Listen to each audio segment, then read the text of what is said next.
I've been eating a vegan diet for nearly 2 years now, and I'm gonna do something bold. I'm gonna go have a piece of meat. If you watched my last video, why ADHD feels so hard, you're a hunter, not a farmer, you already know the foundation of this journey.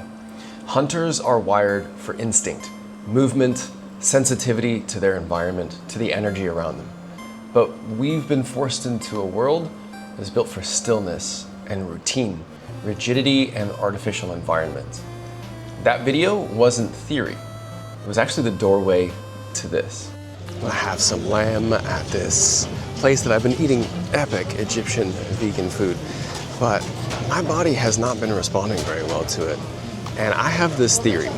It's not just my theory, it is a widely believed theory that actually eating meat is going to be the best thing for my ADHD and neurodivergent mind and nervous system. So today, I'm gonna come to my favorite Egyptian restaurant. I'm gonna try something a little different, and I'm gonna practice this as a 2-week experiment so that I can see how my body reacts if I start eating like a hunter would. Yeah, there's a theory out there that ADHD nervous systems are more like hunters than they are like farmers. And the reason we don't do well in the modern society is because we are acting like hunters trying to play as a farmer. So if I'm eating a vegan diet, that's a pretty farmer-like diet. So why don't I try eating meat, fruit, dairy, a limited amount of nuts and seeds, essentially whatever it would be that I would find hunting, foraging, and gathering out in the wilderness. So, join me today and I'm gonna try something wild.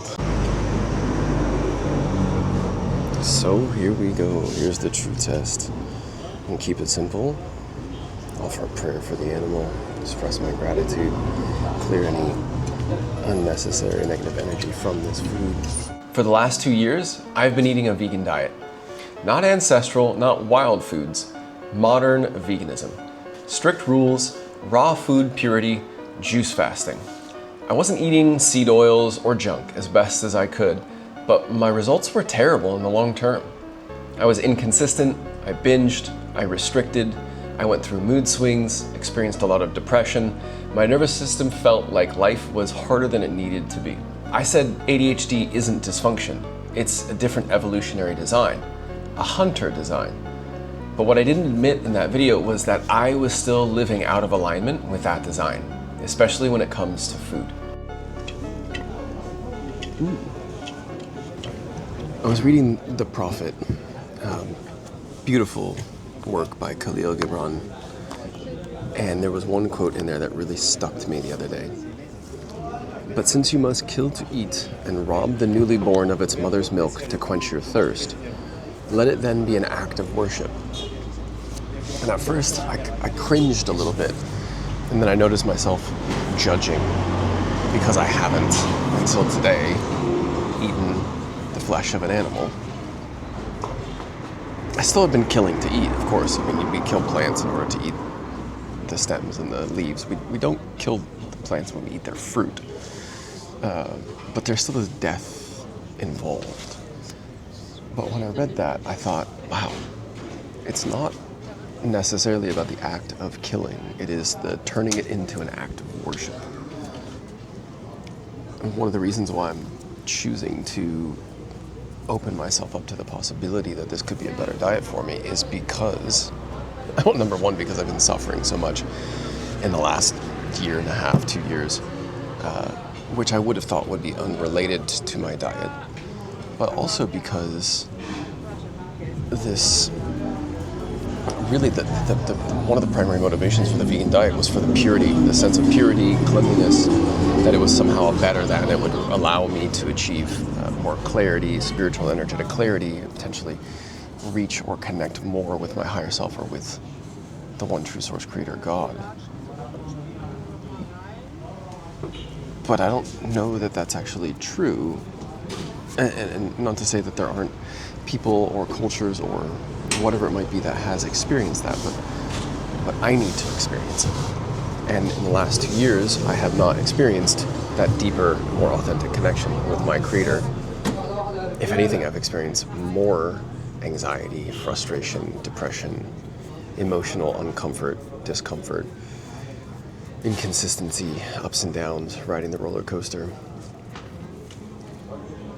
But it's hard to tease out. There's so many different factors that are involved. I mean, not only have any plant-based diet, but also I have been cut out or drastically reduced the consumption of any external intoxicating substances. In the last 2 years, I've only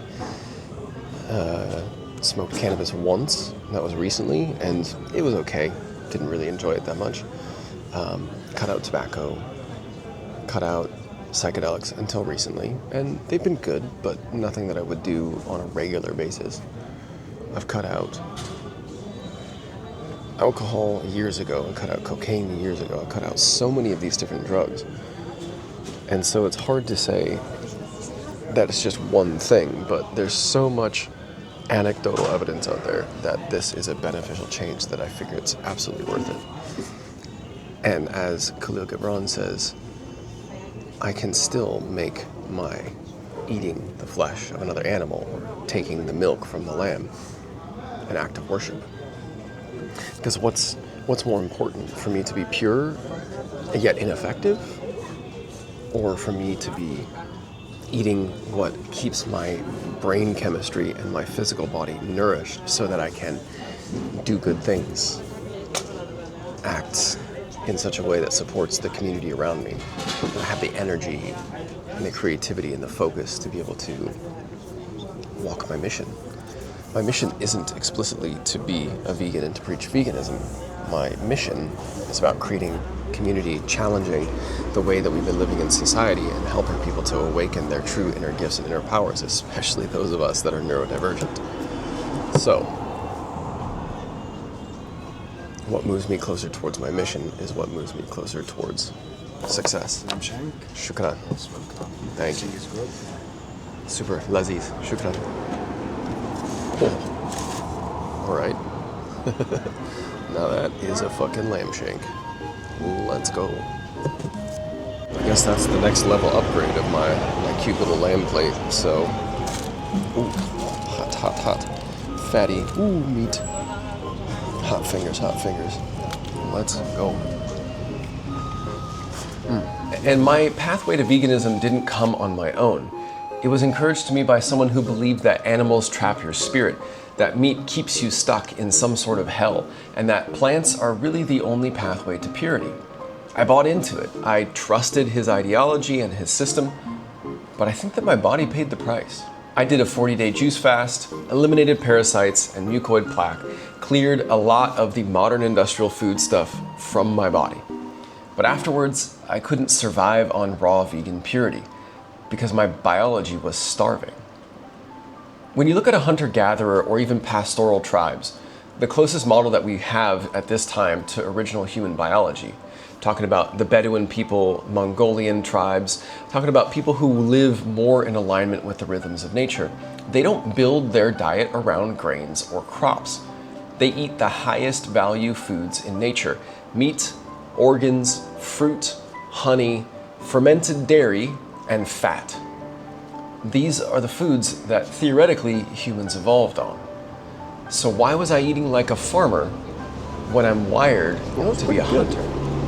It's pretty good. I'm not blown away by it. It's, it was a pretty simple lamb dish, grilled lamb.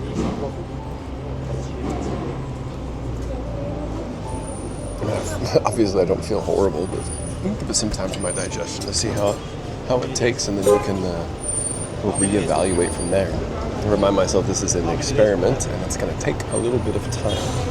Some people reported having changes within just a couple of weeks, others within a month.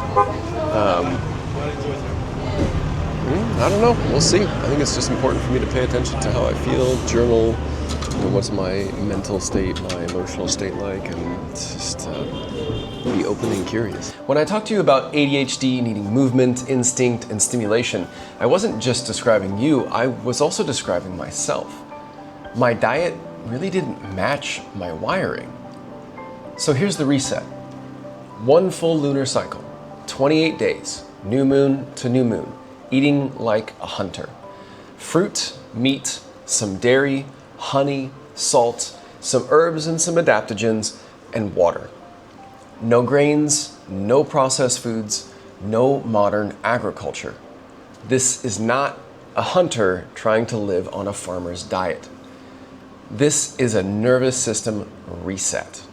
Hunter-gatherer societies lived by cycles and instinct, not calories or rules. So that's why I'm allowing my nervous system to rewire using the oldest rhythm that humans have ever followed, the lunar cycle. So this is episode 1. I'm going to track everything: strength, sleep, inflammation, mood, clarity. This is me putting the hunter theory into practice. So I want to know if the ADHD truly is a hunter nervous system. What happens when the hunter stops eating like a farmer? If this resonates, follow the series. And if you want to live, eat, and design your life around the biology that you were actually born with, that's what we explore inside the Mutant Academy. It is where we transform a disorder into an evolutionary advantage. Humanity needs us more than ever because we are the ones who recognize, feel, and suffer deeply from the problems that have been created by society. And we are the ones that are just wired and crazy enough to start to build something new. Ready for more? Follow, subscribe, and invite any of your other neurodivergent friends and family members to join this journey because they too are a part of the evolution of human consciousness.